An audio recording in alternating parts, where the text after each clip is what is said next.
I'm Derek Farrell. I write the Danny Bird mysteries. There's 4 books in the series so far: Death of a Diva, Death of a Nobody, Death of a Devil, and the latest one is Death of an Angel. This is my first time at Newcastle Noir, and it's amazing. I love the city because it's compact and you can get around it. I love the event because it's just a really broad spread of different panels, different types of people.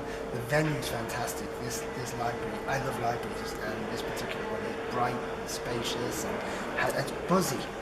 A lot of festivals you'll get this feeling of like the same people are talking to each other, but this isn't like that. The audiences are really made up of a lot of readers, a lot more readers than you get in some places. And it's just a really sort of exciting, vibrant atmosphere. Lots of people interested, lots of people engaged, and I'm already booked to come back next year, so we've already had that conversation with my other half. Yeah, if you're looking at festivals and you haven't done them before, and I can remember when I was coming to my first ever festival, they can be a little bit daunting because you don't know anybody, but the thing with Newcastle Noir is the people who organise it, the people who are the volunteers who help run it, everyone's friendly. I was just telling the story, I went out yesterday and got lost, and literally a man on the street crossed the road to check, are you okay, you look lost, and directed me where I needed to be going. The people here are just friendly. The festival is friendly. So let's get into this. So the panel here today, on my far left, do you know, I always worry about that, are you on my left or my right? I can never think, but you are on my far left. This is Paul Burston. Next to Paul Burston is Derek Farrell, and next to Derek Farrell is Jonina Leosdottir. So, Paul, I wonder if you would start, please, by telling us your journey into crime fiction. Could you begin there for us? Let's talk about, I know there's other stories that I want us to get into, but we're here for a crime festival. Yeah. So how did you get into, Well, I used to write what I would call black comedies. They were very pigeonholed as being LGBT or gay fiction. They always had gay protagonists. That was in 2001, the first one, and I did 4 of those, and they got increasingly dark, and people started dying in them.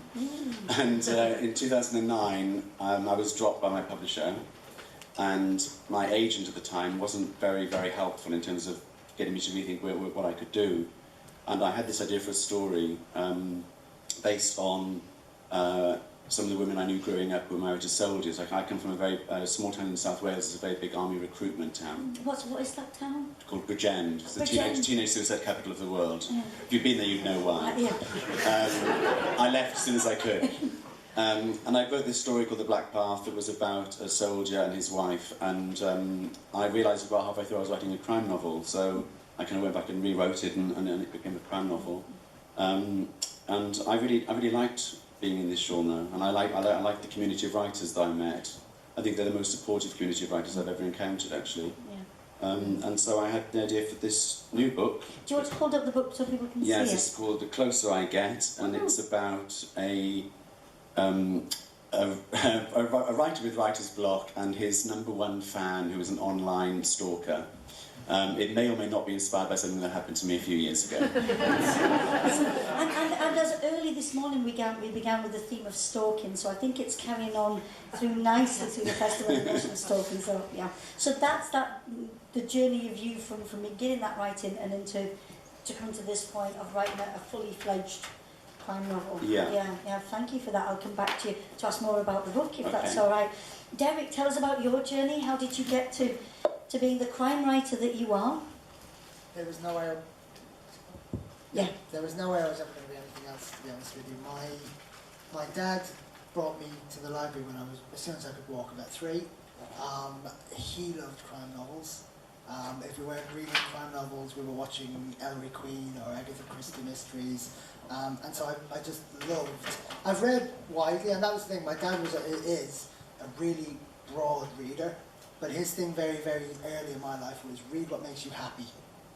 You know, if the classics aren't making you happy, don't read them. Read something else, yeah.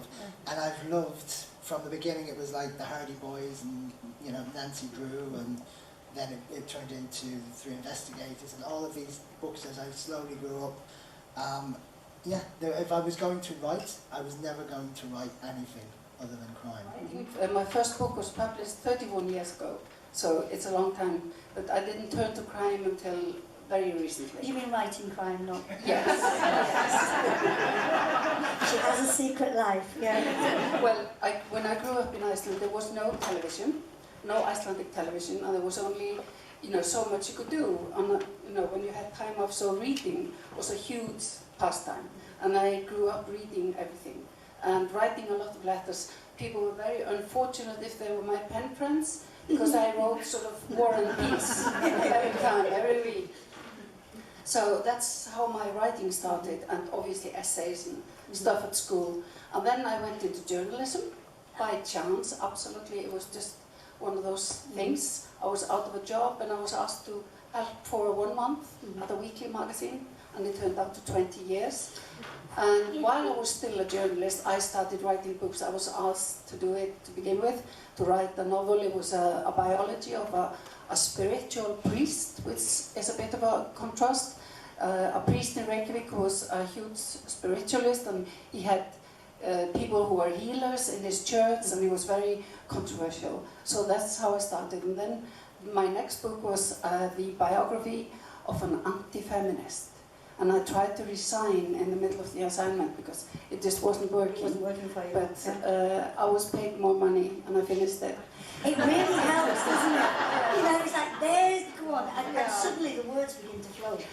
This is almost 30 years ago, and I think still I haven't had so much paid for any book. Since and I've written 17, yeah.